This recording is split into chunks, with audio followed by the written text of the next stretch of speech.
இன்றைக்கி நாம் சுந்தரிங்கிற எழுத்தாளர் எழுதிய சகதர்மணி அப்படிங்கிற ஒரு கதையை தான் பார்க்க போகிறோம். ஹாய், ஹலோ, வணக்கம். இது உங்கள் கதை எஃப்எம். வாங்க இன்னைக்கு கதைக்குள்ளே போகலாம். படுக்கை அறையில் விளக்கை ஏற்றி வச்சுக்கிட்டு கந்துக மதக்கரியை வசமாய் நடத்தலாம், காடி வெம்புலி வாயையும் கட்டலாம் அப்படின்னு சொல்லிட்டு ராஜகோபாலன் பாட்டு படிச்சுட்டு இருக்கிறாரு. போதும் போதும் தாயுமானவர் படித்தது போதும், மணி 12 போகுது, விளக்க அணைச்சிட்டு வந்து படுங்க அப்படின்னு சொல்லி அவரோட மனைவி சொல்கிறாங்க. அதை கேட்ட இவருக்கு, நான் பாட்டுக்கு கடவுளை நினச்சி பாட்டு படிச்சுட்ருக்கேன், உனக்கு பிடிக்கலன்னா நீ போய் படு தூங்க வேண்டியதானே அப்படின்னு கோவமாக ராஜகோபாலன் சொல்கிறாரு. போதும் போதும் படித்தது படுங்க அப்படின்னு சொல்லி ஊதி விளக்க அணைச்சிட்டு போய் படுத்துடுறா. அவருக்கு பயங்கர கோபம் வருது. மனசுக்குள்ளே அவளை திட்டிக்கிட்டே அவரும் போய் படுத்துட்டாரு. ராஜகோபாலனுக்கு வாழ்க்கையில் இவ்வளோ ஒரு வெறுப்பு வர்றதுக்கு காரணமே ராமலிங்கம் தான். ராமலிங்கமும் ராஜகோபாலனும் காலேஜில் ஒன்றா படித்தவங்க. ராமலிங்கத்துக்கு கொஞ்சம் பக்தி மார்க்கமாக போகிறது ரொம்ப பிடிக்கும். அதனால் அவன் எப்போவுமே பக்தி சம்மந்தமான விஷயங்களையே பேசிகிட்டு இருப்பானான்.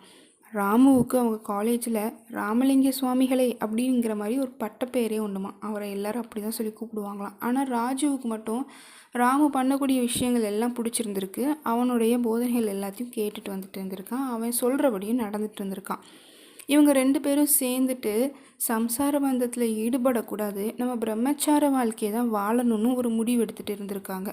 அதனால் அவங்க 2 பேரும் வீட்டில் சொன்னதை கேட்காம கல்யாணமே பண்ணிக்காமல் கொஞ்ச நாள் கடத்திட்டு வந்திருக்காங்க. இந்த சமயத்தில் தான் ராஜுவுக்கு ஒரு நல்ல கம்பெனியில் வேலை கிடைக்கிது. ராமு கொஞ்சம் வசதியான பையன் அப்படிங்கிறதுனால அவன் அப்பப்போ வெளியூருக்கு போயிடுவானா ஏதாச்சும் ஒரு விஷயமா. அந்த சமயம் பார்த்து ராஜுவோட வீட்டில் இருக்கிறவங்கெல்லாம் ராஜுவை கம்பல் பண்ணி ஒரு கல்யாணம் பண்ணி வச்சுட்டாங்க. ராமு வெளியூருக்கு போயிருந்தவன் ஊருக்கு வந்து பார்த்தா ராஜுவுக்கு கல்யாணம் ஆயிருந்திருக்கு.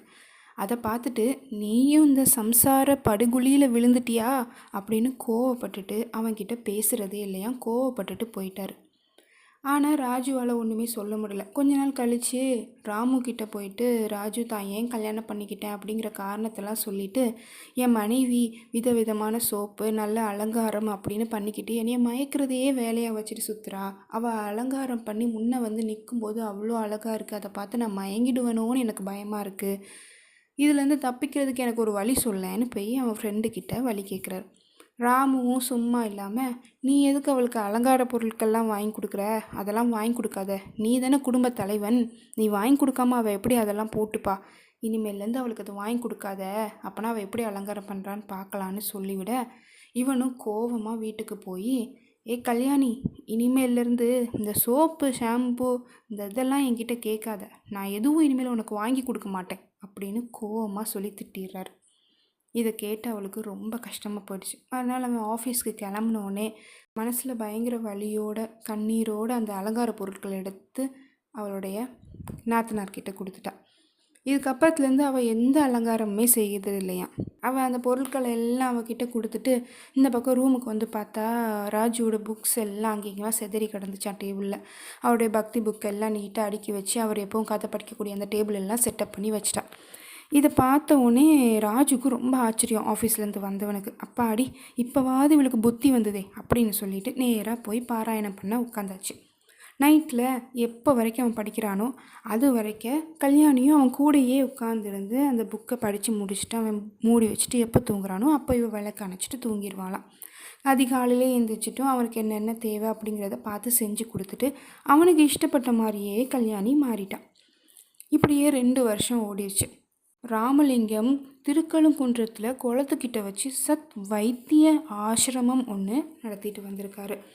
ஏழை மக்களுக்கெல்லாம் நோயாளிகளுக்கெல்லாம் ஏதாச்சும் மருத்துவ உதவியெல்லாம் செஞ்சுட்டு வந்திருக்காங்க. அங்கே கொஞ்சம் ஸ்கூலில் படிக்கக்கூடிய பசங்களும் அவருக்கு ஹெல்ப்பாக இருந்திருக்காங்க. அப்போ தான் அந்த ஸ்கூலில் இருக்கிற பசங்கள்லாம் குளத்தில் ஏதோ ஒரு பொண்ணு வழுக்கி விழுந்துட்டாங்கன்னு சொல்லி அந்த பொண்ணை கொண்டுட்டு வந்து ராமுக்கிட்ட ஒப்படைச்சிருக்காங்க. அந்த பொண்ணு பயங்கர காயத்தோடு இருந்ததுனால அங்கேயே இருந்து ட்ரீட்மெண்ட் எடுத்துகிட்டு அந்த பொண்ணு கொஞ்சம் உடம்பு சரியானதுக்கப்புறம் கிளம்பலான்னு அந்த பொண்ணு கிளம்பவும் அவளுக்கு போகிறதுக்கு வேறு இடம் கிடையாதான். ராமுக்கிட்ட வந்து எனக்கு வேறு யாரும் கிடையாது, அதனால் நான் இங்கேயே உங்களுக்கு ஏதாவது உதவியாக உங்கள் கூட வேலை பார்த்துட்டு இங்கேயே இருக்கிறேனே அப்படின்னு கேட்டிருக்கான். அவனும் கொஞ்சம் இலகுன மனசோட சரி ஓகே அப்படின்னு சொல்லிட்டான். அதிலிருந்து அந்த பொண்ணு அங்கேயே தான் இருந்து வேலை பார்க்க ஆரம்பிச்சிட்டான். அவளை பார்த்ததுல இருந்து ராமுவுக்கு ஏதோ ஒரு மனமாற்றம், ஏதோ ஒன்று அவன் மனசில் ஒரு மாதிரியாக இருக்குது. அவனுடைய அந்த பக்தி மார்க்கமாக செய்கிறதெல்லாம் ரொம்ப குறைச்சிட்டான். குறைச்சதில் அவருடைய புக்ஸ் எல்லாம் அலமாரியில் தூசி படிஞ்சு போயிருக்கான். அந்த அளவுக்கு அப்படியே பக்தியிலேருந்து விலகி அந்த பொண்ணு பக்கமாக சாய ஆரம்பிச்சிட்டாரு. இவருக்கு அந்த பொண்ணு மேலே ஒரு ஆசை.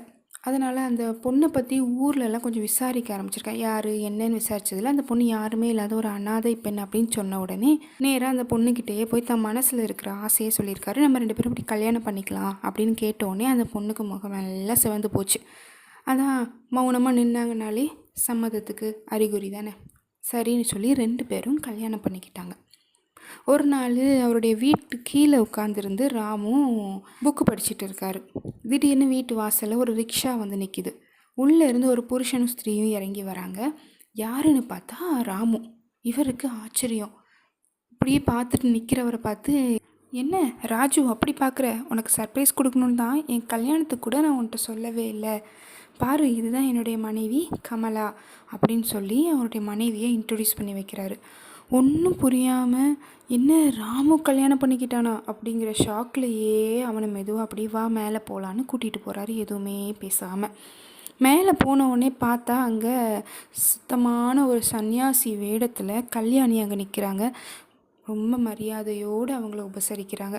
இந்த பக்கம் பார்த்தா நல்ல மாடர்னாக அந்த காலத்துக்கு ஏற்ற பொண்ணாக நம்ம ராமுவோட மனைவி கமலா உட்காந்துருக்க. இந்த பக்கம் ஆடம்பரமே இல்லாமல் தூய்மையாக நம்ம கல்யாணி நிற்கிறா. இதை பார்த்த ராஜுவுக்கு ரொம்ப மனசுக்கு சங்கடமாயிருது. ரொம்ப ஒரு மாதிரியாகவே உட்காந்துருக்காரு. ராமு பார்த்துட்டு, என்ன ஆச்சு ராஜு, ஒரு மாதிரியாகவே இருக்க அப்படின்னு கேட்கவும், எனக்கு கொஞ்சம் உடம்புக்கு சரியில்லை அப்படின்னு சொல்லி முடிச்சிட்டார். ச்சே, என்ன காரியம் பண்ணிட்டோம் நம்ம, இவ்வளோ மோசமாக நம்ம நடந்துக்கிட்டோமே. எவ்வளோ நல்லா, எப்படி ஒரு நல்ல மனைவியாக இருந்த கல்யாணிக்கிட்ட நம்ம இப்படி ஒதுங்கி இருந்து அவள் மனசை காயப்படுத்திட்டோமே அப்படின்னு சொல்லி அவனுக்கு அப்போ தான் கல்யாணி மேலே ஒரு பாசம் வருது. அந்த பாசத்தோடு அவன் அவளை பார்க்கவும், நான் உங்கள் பக்தி மார்க்கத்தை வளர்க்குறதுக்காக உங்களை கல்யாணம் பண்ணிக்கிட்டு வந்தவன், உங்களை இந்த மோக வலையெல்லாம் நான் விழ வைக்க மாட்டேன், அந்த மாதிரி தப்பை நான் மறுபடியும் பண்ண மாட்டேன் அப்படின்னு சொல்லிட்டு கல்யாணி போயிடுறாங்கிருந்து. இந்த கதையை படித்தப்போ எனக்கு நம்ம வாழ்க்கையில் சில விஷயங்கள் நம்மளுக்கு சீக்கிரமாக கிடைக்கும் போதும், நல்ல விதமாக கிடைக்கும் போதும் நம்ம அதை ரொம்ப அலட்சியப்படுத்துகிறோம் அப்படின்னு தோணுச்சு.